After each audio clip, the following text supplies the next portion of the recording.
Ladies and gentlemen, welcome the moderator of the next two sessions, Patrick Tucker.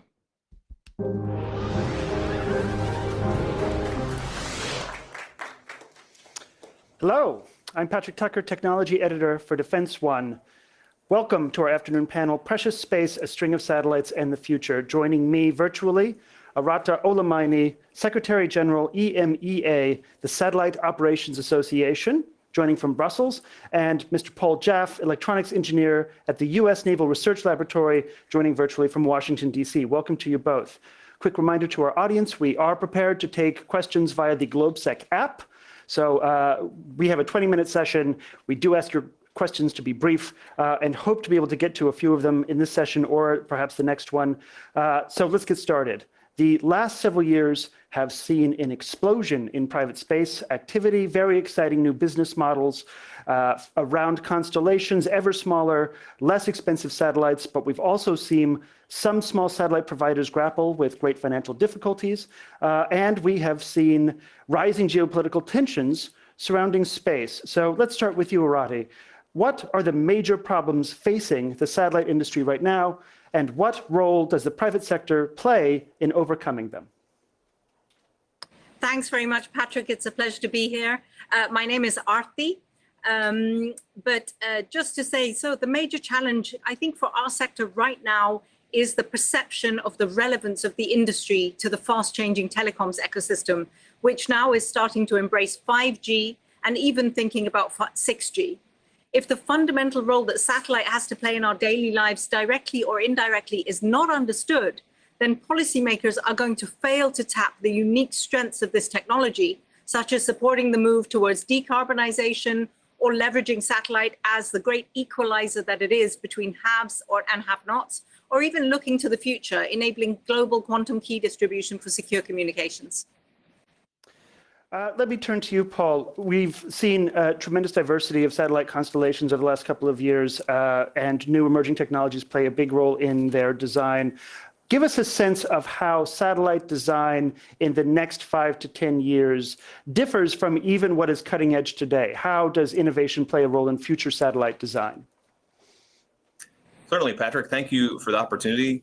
We've seen a lot of the growth recently because the industry is finally starting to realize the benefits of mass production. You know, for decades, satellites were these sort of one-of-a-kind, artisanally crafted creations, and now they are truly rolling off assembly lines, and that's one of the major factors that's brought down the cost. We also see the promise of the launch vehicle providers like SpaceX and Blue Origin that do truly seem to be on a trajectory to make space access more routine. A lot of the services that we've come to enjoy from satellite systems, communications, and navigation may even be further augmented in the next 5 to 10 years by that of energy. If you can imagine a system where, much as GPS completely revolutionized how we do navigation, where pretty much everyone listening to this, I'm sure, has at least one GPS-enabled device, there's a possibility to do the same thing for energy, where we might have a constellation of satellites in orbit that would collect energy and be able to distribute it globally. This is fascinating to me, especially when you consider the history that the US Navy played in the development of the first geopositioning systems in space. The reason we have GPS is because some folks at the US Navy wanted to figure out how to position in the sky the Sputnik satellite, and they reverse engineered that and came up with the global positioning system that we today rely on, not just to figure out where we are and to figure out where militaries are, but for timing functions related to financial transactions all across the globe. Hugely important constellation. So that brings up another question. Space is becoming increasingly essential, not just for military activity, but also for more and more economic life, more and more civilian life, and really the functioning of our interconnected global society. And that leads to an ever crowded space, especially in low Earth orbit. So what, if you will, Arti, how can the international community further help to mitigate the threat posed by space junk and ever crowded satellites, especially in low Earth orbit? Thanks, Patrick. That's a hugely important question. I think management of the overall space domain should first and foremost be a public sector responsibility, and it is a huge challenge. We are in a phase today where private sector technical capabilities to launch new missions far outpaces the ability of regulators and governments to provide foresight and deploy governance capabilities. Things that we need to look at in terms of future actions are the maneuverability of assets that fly above 400 kilometers because they don't burn up themselves, designs that minimize risks to other operators like end-of-life actions like removing all stored energy, decommissioning LEO assets within 5 years after the end of life. I mean, the current rules of 25 years is really out of date. And we also need to be able to assess the risk profile of LEO systems, which is not easy. I think what we really need is more investment in monitoring of the space environment in all orbits, and ensuring that existing tracking systems, like, for example, the European Space Surveillance and Tracking System, that they develop new capabilities to support emerging missions like in-orbit servicing.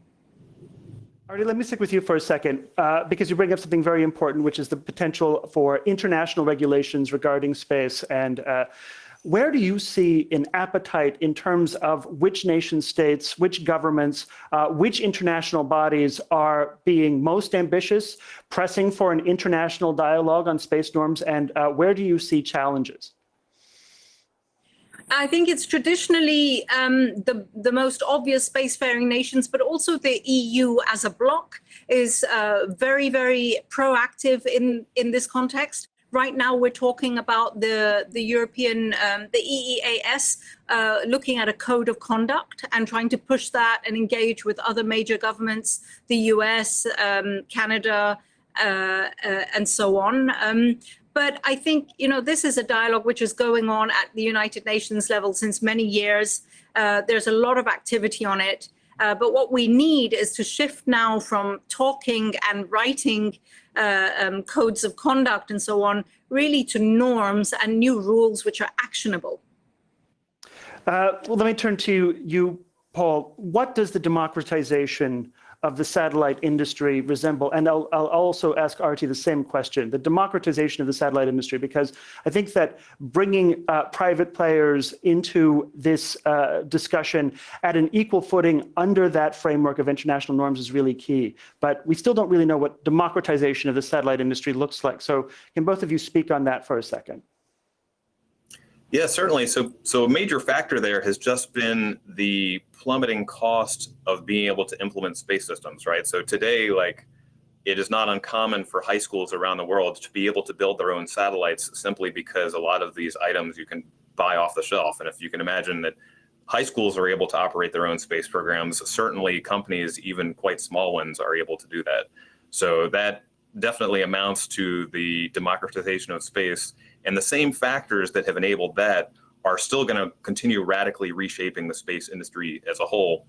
One of the big challenges that we'll see, I think, moving forward, and certainly this would be the case if energy from space via power beaming were to become a reality, is the regulation of spectrum. This is something that I know Artie is very well versed on. But right now, spectrum is a finite resource, and we want to make the most of it, but there's not a ton of it available for a lot of these activities, and any of the new players, even with the democratization of space, are going to have to contend with that. Artie? Sure. I think more countries than ever before are launching satellites. Any university science lab can afford to put up a satellite. There are reusable launchers. I mean, 10 years ago, nobody had even dreamed of that. And there's more money going into new satellite systems today than ever before. So we want to make sure that this dynamic environment continues to thrive. But I don't think it's a case of what does democratization of space look like in the future. I think we're looking at it right now. Okay. Let me stick with you for a second, Artie, because Paul brings up this question of spectrum sharing. It's something that a lot of people aren't necessarily aware of, but the electromagnetic spectrum is what governs the cellular universe, and it is bound by the laws of physics. And right now, the US military and other organizations are having a big discussion on how to create sharing of portions of the electromagnetic spectrum that are owned by militaries and sharing that with telecom providers to create 5G capability. Artie, give us a sense of what are the technical and what are the policy issues surrounding spectrum sharing as relates to space? So ESOA is very, very active in defending satellite spectrum and making sure that the satellite sector, satellite communications in particular, can continue to play their rightful role, whether it's in extending the reach of 5G networks, whether it's in enabling emergency and humanitarian communications, or whether it's simply in bridging the digital divide with education, healthcare, and so on. These issues, the challenge is that, you know, there is a geopolitical race to be the first to roll out 5G. Yet you have long-standing everyday requirements in more and more in the developing countries, but also in developed countries as well, to bring people online and to ensure essential communications. The challenge is to find the right balance. Satellite has had a role to play. It will continue to play a vital role. And that means that there is a need to preserve satellite preserve satellite spectrum, both for the satellite sector, but also for IMT, international mobile telecoms, including 5G and 6G in the future. Let me take that same question to you, Paul, because I've been watching the U.S. military endeavor to do something that is very hard, which is create spectrum sharing realities to enable perhaps one of the most important enterprises of the 21st century, which is 5G capability, but also continue to provide very important coverage and communications to military units that are increasingly outspoken in their digital footprint. So how do you see this technical challenge of spectrum sharing proceeding from here?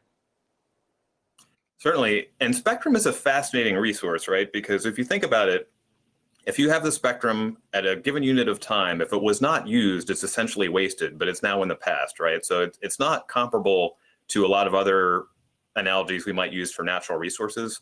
So the idea is that you want to use as much of the spectrum as you can all the time, and that leads to the spectrum sharing that you described. So there's quite a few different approaches, and definitely the demand for spectrum hand in hand with applications enabled by 5G, the large bandwidth that end users consistently demand is reshaping what things look like. There are very interesting new opportunities in this space. One thing that has gotten more attention recently is optical communications, which doesn't take the RF spectrum and can be highly directional. And then there's also quantum communications, which uses parts of the spectrum that we haven't used traditionally. So there are, I think, a lot of intriguing opportunities for how the spectrum can be used more optimally, and certainly people are looking at AI techniques for spectrum allocation and for spectrum sharing that will help us get the most out of this very important and kind of profound resource. Can either of you talk a little bit? Yes, please, Artie, yeah. I think it's very important to remember that there are millions of people who rely on satellite communications, and those terminals are often unregistered. People don't know where they are. They could be TVRO, so television receive-only terminals, or it could be broadband communications elsewhere. So wherever satellite is relied on in this kind of ubiquitous manner, sharing is not possible. If we are talking about protecting large ground stations, which are predominantly used for uplinks, there, from a technical perspective, we can think about sharing. But the question of spectrum sharing is really limited by the laws of physics. There are some places where it's possible and others where it simply isn't. And as I said, it's a question of finding balance. Thank you. And I think it's also going to be a big political discussion, too, just watching the conversation in the United States around Lidago and satellite companies that are very eager to, telecom companies especially, absorb more and more spectrum, and that perhaps comes at a cost of functionality for other users. And so we need to watch that regulation area, that political discussion very carefully.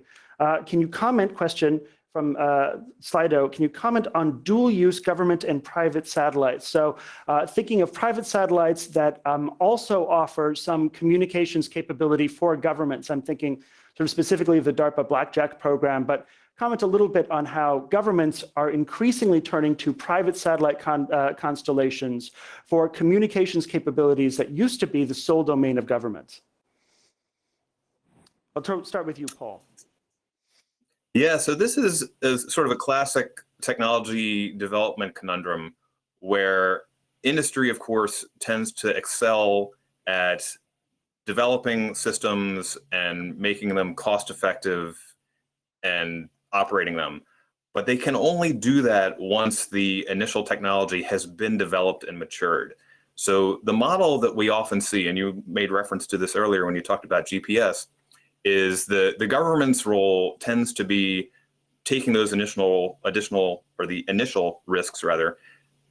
You could think of it as prospecting perhaps, whereas industry tends to excel when it comes to the mining phase, right? So to use the GPS example again, so NRL developed the first atomic clocks that were suitable for flying in space, and spaceborne atomic clocks are an essential element to create a navigational satellite constellation like the Global Positioning System.